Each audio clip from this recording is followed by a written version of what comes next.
Comune in merito alla questione sulla variante alla strada provinciale 46 ha cantato vittoria troppo presto. Sembra questo in soldoni il messaggio lanciato dall'avvocato Franco Rainaldi sul verdetto del TAR e sulle affermazioni fatte in merito dal sindaco di Vicenza.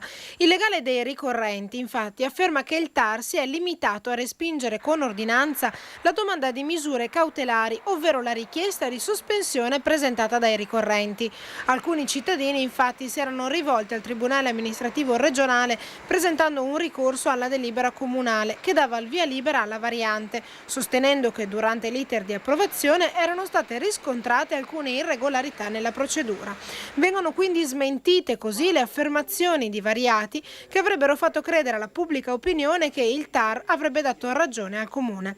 In realtà il Tribunale, non respingendo il ricorso, non ha dato ragione né all'amministrazione vicentina né ai ricorrenti, ma si è limitato ad affermare testualmente che le prospettive di esito favorevole del ricorso non giustificano la concessione della sospensione dei provvedimenti impugnati.